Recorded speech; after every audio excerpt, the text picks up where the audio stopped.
بسم اللہ الرحمن الرحیم۔ السلام علیکم۔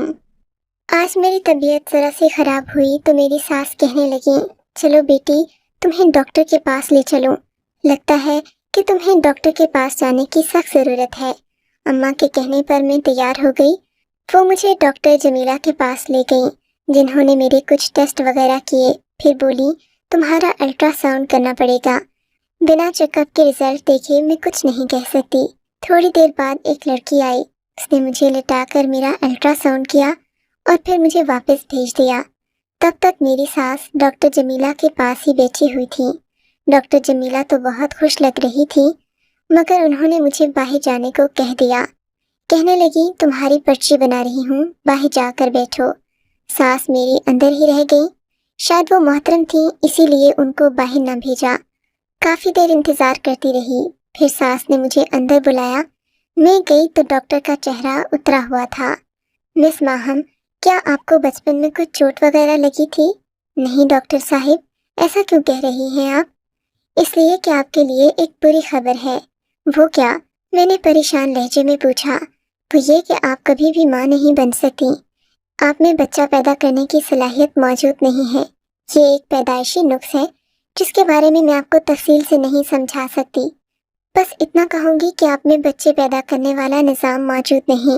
ڈاکٹر صاحبہ کی بات سن کر میرے تو دل میں جیسے کچھ ٹوٹ سا گیا تھا۔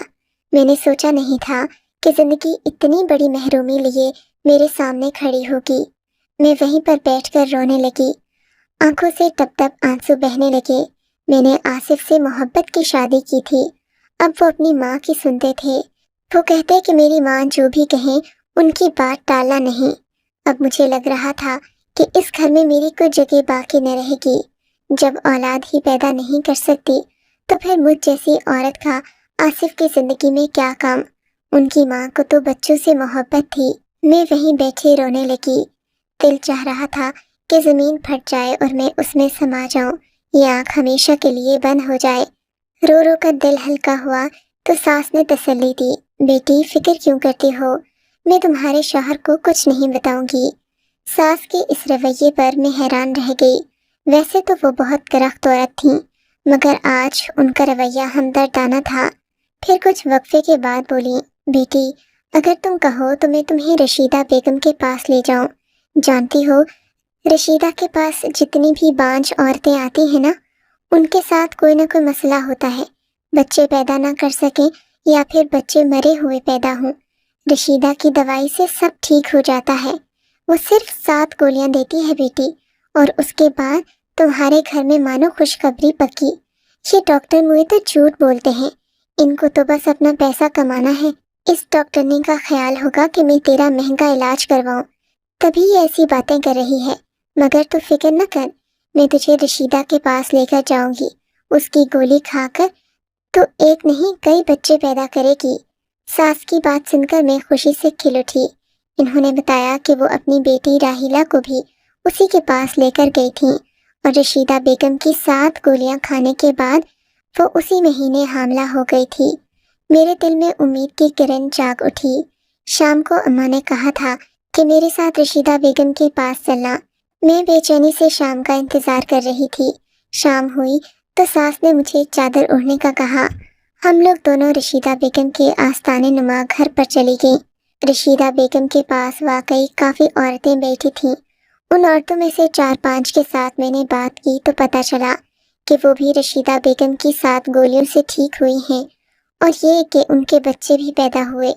یہ سن کر میری تو ساری فکر جاتی رہی کہ جب اتنی عورتوں کا علاج ہو چکا ہے، میری تو شادی کو ابھی صرف 2 مہینے ہی ہوئے ہیں۔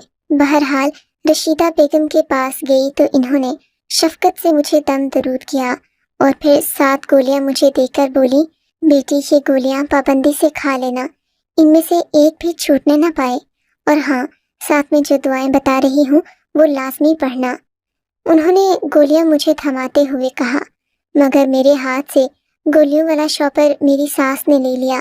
کہنے لگی میں سنبھال کر رکھوں گی، تجھے گولیوں کا نہیں پتا، یہ ایک حساس چیز ہے جس کی حفاظت میں خود کروں گی۔ مجھے اپنی ساس پر اس لمحے بڑا پیار آیا کہ کس قدر خیال رکھنے والی ہے وہ، ورنہ تو عورتیں اپنے بیٹوں کی دوسری شادی کروانے پر تلی ہوتی ہیں، کبھی بھی اپنی بہو کے کسی نقص کو برداشت نہیں کرتی، جبکہ میری ساس مجھے خود ڈاکٹرز کے پاس لیے پھر رہی تھیں۔ گھر آ کر میری ساس نے مجھے ایک شاپر تھمایا جس میں سفید رنگ کی چھوٹی چھوٹی گولیاں تھیں اور یہ تعداد میں 7 تھیں۔ کہنے لگی، میں روزانہ رات کو تمہیں دودھ لا کر دوں گی، تم دودھ کے ساتھ یہ گولیاں کھا لینا اور خبردار اس کے بعد بستر سے مت اٹھنا، سیدھی سو جانا، جانتی ہو نا دوا کے اثر کرنے کے لیے سونا ضروری ہے۔ جی سمجھ گئی، میں نے سعادت مندی سے سر جھکا لیا۔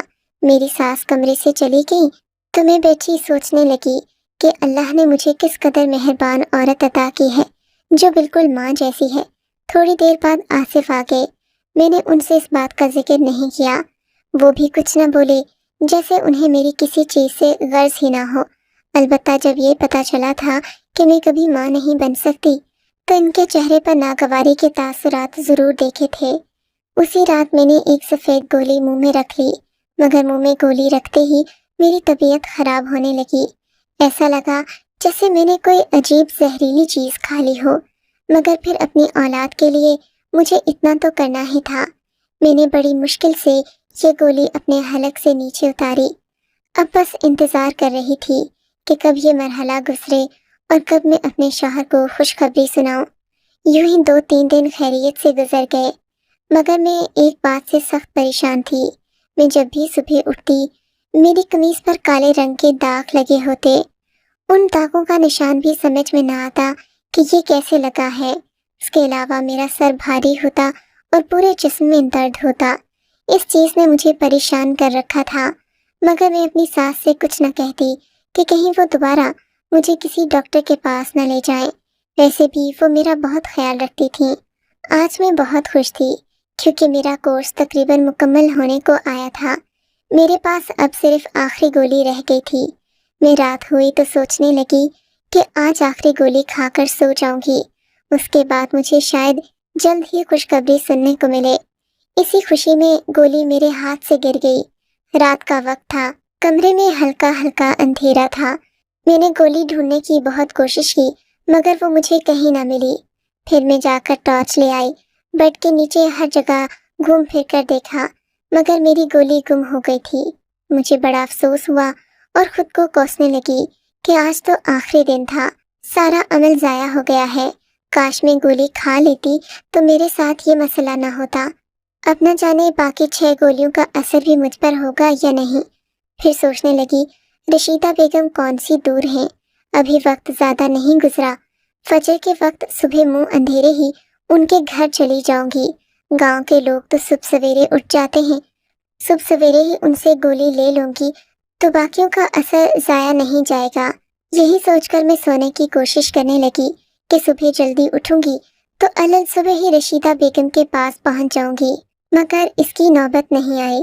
ابھی مجھے لیٹے ہوئے 10 منٹ ہی گزرے تھے کہ میری ساس کمرے میں داخل ہوئی۔ میں بھی سوتی بن گئی کہ کہیں یہ نہ سمجھیں کہ میں نے گولی نہیں کھائی، کیونکہ گولیوں کے اثر میں اکثر مجھے نیند آ جاتی تھی۔ میں سوچ رہی تھی کہ 1-2 بار مجھے دیکھنے کے بعد ساس کمرے سے چلی جائیں گی، مگر ایسا نہیں ہوا۔ وہ میرے کمرے میں رکی رہیں۔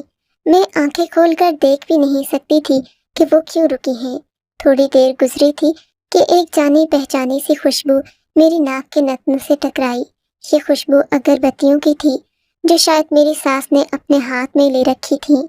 میں اب بھی سوتی بنی رہی کہ کہیں انہیں شک نہ ہو جائے میں نے گولی نہیں کھائی، لیکن جب انہوں نے ان اگربتیوں کی راکھ میرے سر پر اور میرے پیٹ پر گرانا شروع کی تو مجھ سے رہا نہیں گیا۔ گرم گرم راکھ جب میرے کپڑوں پر پڑی تو مجھے خوف سا محسوس ہوا۔ میں ایک زوردار چیخ مار کر اٹھ بیٹھی۔ مجھے لگ رہا تھا جیسے میں کوئی ڈرانا خواب دیکھ رہی ہوں۔ اپنے سامنے اپنی ساس کو دیکھ کر میرا تو جیسے دل اچھل کر حلق میں آ گیا۔ انہوں نے کالے رنگ کا لباس پہن رکھا تھا اور ماتھے پر لال رنگ کا ٹیکا تھا، جسے دیکھتے میری روح فنا ہو گئی۔ لگتا تھا کہ وہ کوئی ہندو جادوگرنی ہے جو اپنے عمل میں مصروف ہیں۔ مجھے اٹھ کر چیختا چلاتا دیکھ کر وہ گھبرا گئیں۔ بولی، خاموش ہو کر لیٹ جا، ابھی مجھ سے سوال جواب مت کر۔ انہوں نے مجھے سختی سے حکم دیا کہ میں لیٹ جاؤں۔